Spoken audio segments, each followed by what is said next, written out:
Zen practice is so famous for its, formality, its intense meditation, the aesthetic, of the meditation hall, the sound of the temple bell, the robes. It could almost make you think that that's Zen practice, what you do in the meditation hall. But if you study the Zen teachings and the dialogues between masters and disciples over the generation, it's pretty clear that that's not really what Zen practice is about.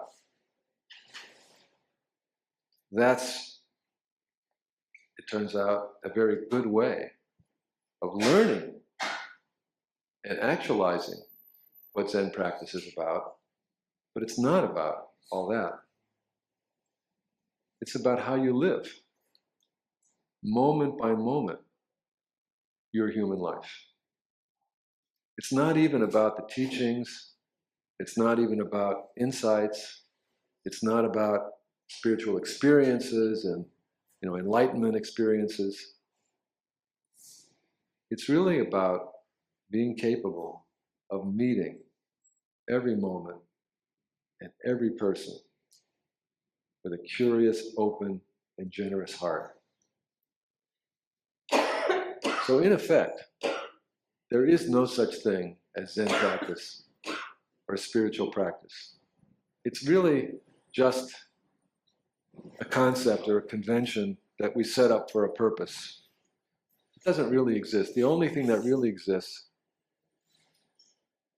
is a heartfelt, authentic life. That's what we really are trying for.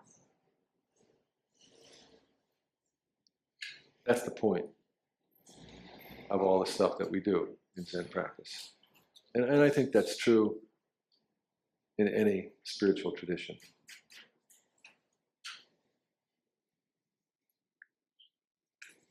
Most of us set up something as our life's structure. Either ourselves, I want to be a good person, or it's all about me. Maybe it's our family. Maybe it's our job. Maybe it's our identification with our region or with a point of view. Maybe it's even our identification with a religious group. But most of us set something up as a kind of citadel, a fort, to defend our lives. And it's not that all these things are not important or worthwhile. Of course, as we were saying earlier, we have nothing else but the things in our lives, the people in our lives, our tasks, our work. But there's a difference between setting those things up as fortresses and defending them and recognizing that these things are just the tools for us to face this human life with full hearts. To just be not hiding behind a barrier of me or a barrier of my family or my social role or my bank account or whatever it is, but just being there with life. Being what our life is at any given moment, nakedly present, willing to be opened up by and challenged by every single person we meet and every single thing that happens. Being new on every moment. Every moment learning something new. And we can do this every moment of our lives right until the end, and maybe especially toward the end. Having nothing to prove, nothing to defend, just being with whatever your life is on that occasion. And this is, after all, Suzuki Roshi's wonderful phrase, beginner's mind. You know, there's there's one I was saying earlier that in Zen practice, compassion is implicit rather than explicit, and that I went to this Tibetan text because I think that we Western practitioners need to have it more explicit for our own good. But here is the classical Zen story on compassion. It's about two Dharma brothers. There's a number of famous stories about them. I think some people say that they actually were biological brothers and Dharma brothers, Dawu and Yunyan.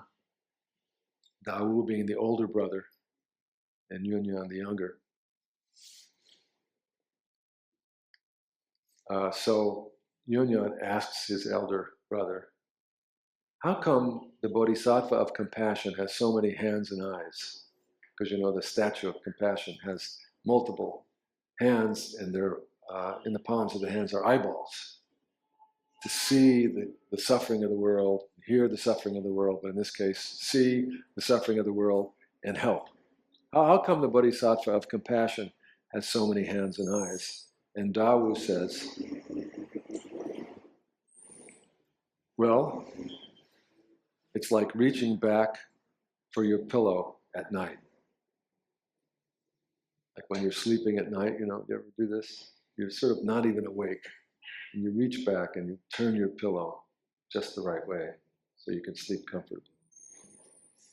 He says that's why Bodhisattva of compassion has so many hands and eyes. In other words, compassion is simple, natural being. Everything is compassion. Everything that arises, simply, naturally, even without thinking about it. Just, if a tree is in front of you that you can see, that's an act of compassion by the earth. Did you ever think that we're on the earth, standing around, walking around, because the earth compassionately loves us and attracts us to her? Otherwise, we'd all be flying around, bumping into each other. Just like reaching back for your pillow in the night. And Yunyan says, oh, I understand. And Dawu says, what do you understand? And Yunyan says, well, you mean the Bodhisattva of compassion is covered all over the place with hands and eyes. And Dawu says, that's 85% of it. And Yunyan says, well, what do you say? And Dawu says, the whole body is nothing but hands and eyes. Nothing but hands and eyes. So this is saying, it's kind of like responding to the ancient Greek philosophical question, why is there something? Why isn't there instead nothing? Why would there be anything? Nothing seems like so much simpler and more thorough. Right? Why is there anything? Do you ever think of that? Like, how come there's anything? And the answer to that question is compassion. That's why this world springs into being in all of its color, beauty, joy, and tragedy. Compassion. So there is no compassion. There's only life as it appears. The idea of compassion, in a way, is something extra. It's a concept. It's an idea.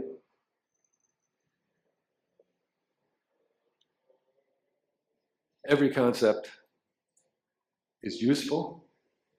We can cultivate compassion because we have the idea of compassion. But every concept also has a downside because look how compassionate I am. What's wrong with you? Right? As soon as we have the idea of compassion, right away, we have a problem. Because now we have the good people and the bad people, the compassionate people, the uncompassionate people. We have myself complaining about myself for not being compassionate enough, and so on and so on and so on. Whether I'm compassionate or not, whatever is happening, compassion is arising at every moment. So, it really is true that there's no such thing as spiritual practice. You go to the Zendo, not because that's spiritual practice and you have to do it. You go to remind yourself that it's only spiritual practice, always has been, always will be. There isn't anything else. And you forget that. We all forget that. And we get caught in our smallness. And when we go to the Zendo, when we sit in meditation, when we offer an incense, when we chant or whatever it is we do, recite psalms, read scripture, we're reminding ourselves that it's always been about love and compassion forever, and it always will be.